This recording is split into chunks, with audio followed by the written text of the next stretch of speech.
It is 10 a.m. now on Thursday morning, making this the 36th hour since my last meal on Tuesday night at 10 p.m. Now, this wouldn't be a before and after vlog without showing you the results now, would it?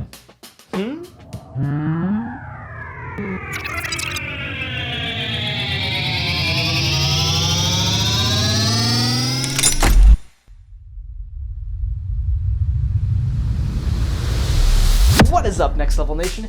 Johnny F here with Next Level Warrior, the channel where we share insight and tips to help you level up your life. If you're interested in becoming your next level self, then you know what to do. Hit that red subscribe button and make sure to ring the bell notification to catch my videos posted every week. So good to have you guys here. I'm just finishing up my last meal on Tuesday night around 10 p.m. Enjoying a big bowl of chicken lima bean veggie spaghetti. This is my last meal before my fast starts for the next 36 hours. And I'm thinking about one thing in this very moment. No, definitely not what you're thinking about. I'm curious what brought you here. Have you experienced fasting beyond 24 hours? Do you just want to see the results? Or maybe you just want to come along for the ride? Drop us a line in the comments to share with the growing community. Now, in case you're wondering, yes, I do typically have my last meal around this time, as I've been doing intermittent fasting for roughly 5 years now, following the warrior diet for the past 2 years with 2 to 4 hour eating windows, and I was following the 16-8 method prior to that for 3 years with an 8-hour eating window. So I'm typically breaking my fast somewhere between 5 and 8 p.m. on a daily basis. And yes, that means that I haven't eaten breakfast in 5 years. Although I am a really big fan and do occasionally eat breakfast foods throughout the week. Whether it's oatmeal, I'm a huge fan of French toast, crepes, and pancakes. And I do create them with my own spin on it, depending on how much calorie budget that I have to work with. And if you want to see some recipe videos, then you know what to do. Shout it out in the comments. Anyways, this is a before and after video, so let's show you the before part. Let's get some light going in here.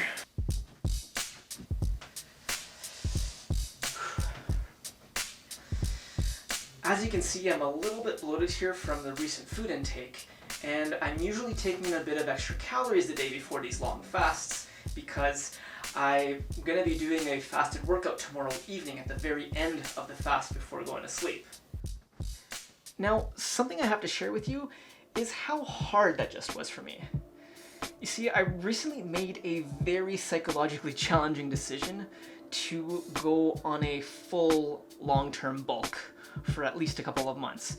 And the reason that this is so hard for me is that if you haven't seen my weight loss journey video where I talk about losing 100 pounds from 240 down to 140, check that out, it'll explain a little bit more.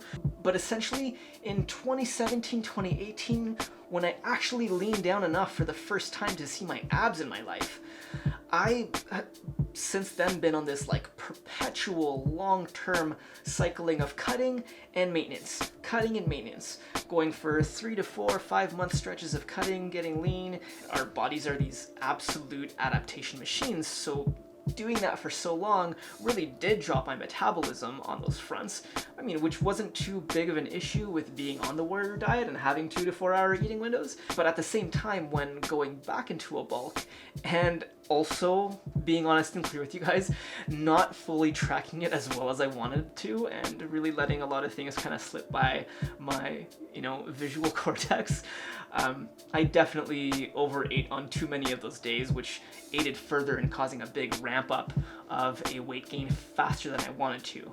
And obviously, some percentage of that is going to be muscle mass. It's just that it might have very likely superseded the 50-50 I was hoping for of muscle mass versus fat gain. So I share this vulnerability with you guys to help clear this energy of what I'm experiencing, especially when it comes to the fear surrounding, being vulnerable and expressing directly out to the world and showing you a part of myself that I don't feel very good about, and hopefully inspire you guys to, take some challenges into the deep end, dive into that dark corner of yourself to see what you can do. So I thank you for listening with an open mind and an open heart, because this is helping me, as nervous as I feel in doing so. So that being said, I've got to dive into my evening routine before I get to sleep, so I'll be seeing you guys in the morning.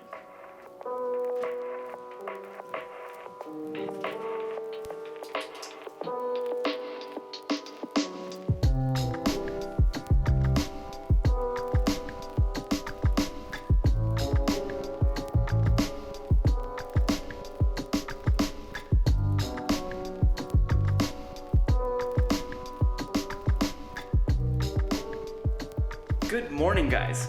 I just finished a solid meditation and journaling session, a must-have for any powerful morning routine, even if just 5 to 10 minutes. I'm getting ready to move my body with some mobility training while my coffee gets brewing, but we gotta grind this sucker first.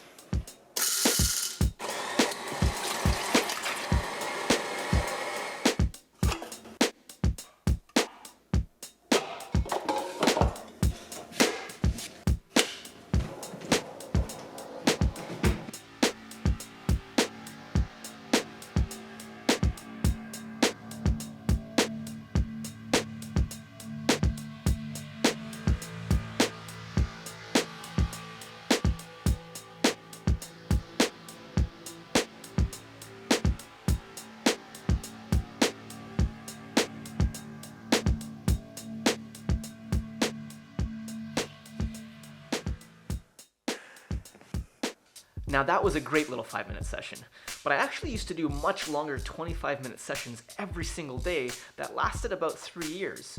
Unfortunately, I had fallen off track with that old routine, as you know, we do sometimes with our good habits. But using the good old short and sweet trick with these small 5-minute sessions really helped me to get back on track with it, doing it every day. And what better way to do it by turning on your coffee maker and getting right to it during the time that it's brewing. But I digress. We're here to talk about this 36-hour fast, right? We are at hour number 12, and this is where people will be typically breaking their fast, either via food, sugar in their coffee, or dumping 300 calories worth of butter into their coffee. Interesting fact, you can actually achieve fantastic states of ketosis on a daily basis, just as I do, without needing to deprive yourself of carbohydrates. Comment below, intermittent fasting for life. Being realistic though, I have no way of telling if I'll actually be doing this forever, but it fits my schedule perfectly, and there's such an obscene amount of benefits when it comes to intermittent fasting. Even with a 10-14 split, where you're actually fasting for 14 hours and eating during the 10-hour window, has shown to have some pretty good benefits. Check out the link in the description below on a recent study on this. So the coffee is ready, and I'm adding in the must-have ingredient that I never go a day without. L-THEANINE. Check out this video here if you have no idea what I'm talking about. You'll thank me later.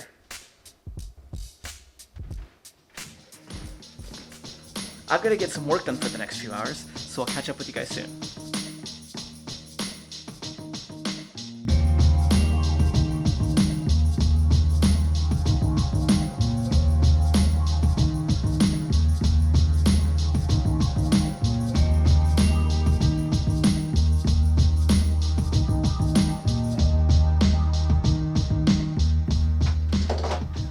One of the things that I forgot to mention is the fasting drink that I actually make, usually on a daily basis, and especially when I'm on these longer term fasts. Looks like this. One of the primary ingredients in it is apple cider vinegar, along with a few other things. Check out this video right here that I recently posted, where I outline the entire drink recipe and some of the major benefits. I'll definitely be having a second one later on today, before or after my workout, as it just acts as an excellent appetite suppression, as it acts as an excellent appetite suppression,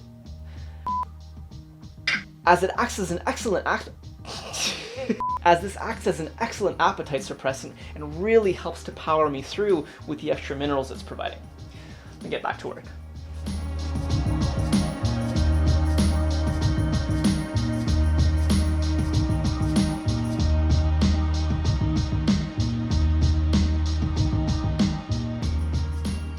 Now that was some serious productivity. It's one of the major things that I experience from these long-term fasts is this heightened state of mental clarity and awareness that really helps me focus on projects at hand. On these fasting days in particular, I get an insane amount of work done when I don't have to think about or put my energy into food. Essentially, I'm getting back the extra 2 hours that I would normally be spending into food, via cooking, eating, cleanup, and the typical slowdown that I experience after I finished eating. Now, that doesn't mean that I don't get pulled away into an ocean of distraction, but I've experienced this enough that I know better to, keep my phone in the other room and in silent mode. It's all about designing your environment for this stuff. Now, it is starting to get late, so I'm just about ready to jump into my leg training day. Yes, you heard me right. I am doing a fully fasted lifting session since hour number 22 of my last meal yesterday. What does Bob think of that? Well, he rarely changes his expression.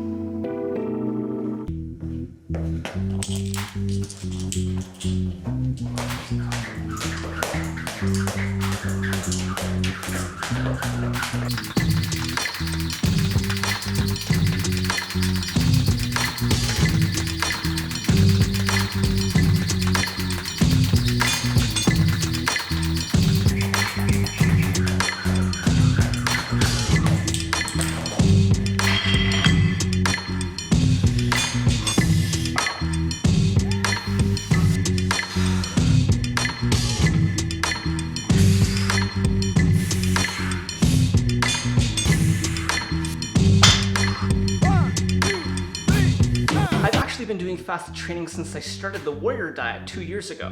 Whether it's a lifting session, skipping rope for 20 to 40 minutes, or an hour-long walk, this is something that I actually couldn't comprehend until I got over my personal misconceptions with it.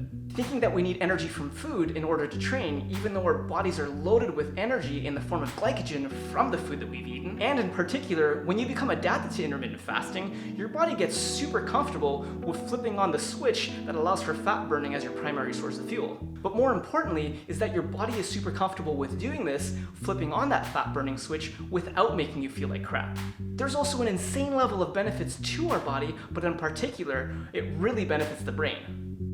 It really benefits the brain. It really benefits the brain. It really benefits the brain.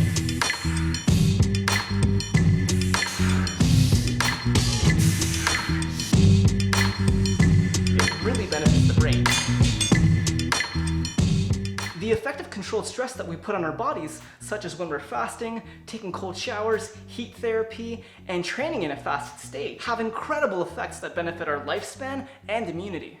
But when it comes to fasted training, the big one is this huge spike in brain-derived neurotrophic factor. BDNF stimulates and controls the growth of new brain cells. Yeah, you heard me right. It's essentially one of the best ways to feed your brain.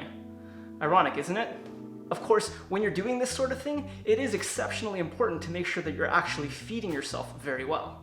I always suggest to my clients to get around 80% of your calories from whole foods. And if you're tracking your macros, you can usually get a really good idea through the app that you're using of the amounts of micronutrients that are actually going into your body. Anyways, the key takeaway here is that fasting is awesome, but do your own research and experiment. But also feel free to ask any questions in the comments. I've got to finish this workout.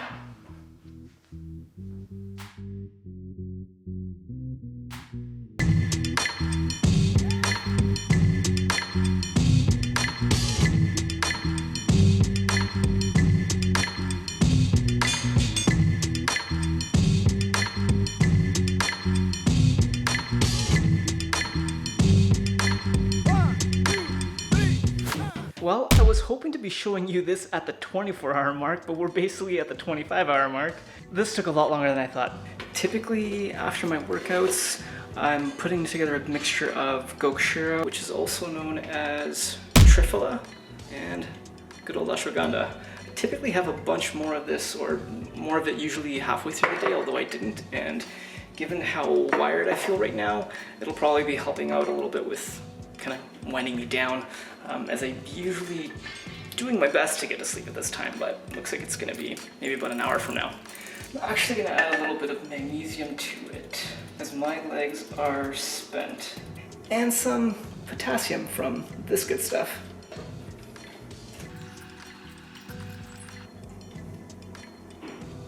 It doesn't particularly taste good, so kind of want to drink it down fast. I steep this without covering it. In case you haven't realized, this is actually my favorite cup. So we're gonna check out our weight now, and it looks like 157.6. We weighed 162.4. It is about 11:40, almost midnight, making that 26 hours since the last fast. Yeah, I'm sure right now you can probably see a difference between me when I was bloated and now not. So, I'll catch you guys in the morning.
time is... It's 11:32. Okay, close enough. So we're just past the 36-hour mark, and it's time to show you how much of a difference there is. Now, granted that because of being on a bulking phase, it is more difficult to see definition and detail in my body, especially with last night's workout completely depleting my glycogen stores, making my muscles appear more flat than normal. Now, for clarification, the amount of fat burned out of the 6.5 is likely 1/4 to maybe 1/3 of a pound of fat. You see, over the past 3 years, I've done at least 3 dozen of these. And with these longer fasts, I've seen my weight fluctuate as much as 9 pounds from one day to the next, especially when I'm upping my potassium intake through the fasting drink, which flushes out tons of water weight. I go into some pretty good detail on a recent video that I did about the truth about losing a whole bunch of weight in a 36-hour period. You can check that out in the description below. Side note, in regards to the questions that I've been getting about this shirt, or the tank top, yes, you can actually get them, and yes, there is more than one design available that you can buy to help support this channel. The link will be in the description. So now that we've reached the 36-37 hour mark, you're probably wondering, how is he gonna break his fast? Well, the answer is, I'm not. At least not yet. I actually never eat this early, even when I fast this long. My body's become so adapted to eating much later in the afternoon and early evening that I typically don't experience the hunger-triggering ghrelin hormone until much later in the day. So I'm going to take advantage of this to get way more work done. Besides, this video is already too long anyways. And if that's not enough of a mind trip, I'm also going to be getting in a 40-minute skipping rope workout before I break my fast today. Seriously. So what do you think though? Should I put together a video outlining how I break a 40+ hour fast? Maybe even suggestions on meals to eat when you're breaking long-term fasts? Or even a 40-minute skipping rope challenge video to any non-believers out there? Put your questions and suggestions in the comments below, like this video if you appreciated it, and make sure to subscribe to join the Next Level community and catch my videos posted every week. I'll see you in the next one. So I'm typically breaking my fast somewhere between 5 and 8. Face is red, isn't it? Gotta hit the record button, John. Gotta hit the record button. Lovely trips, aren't they?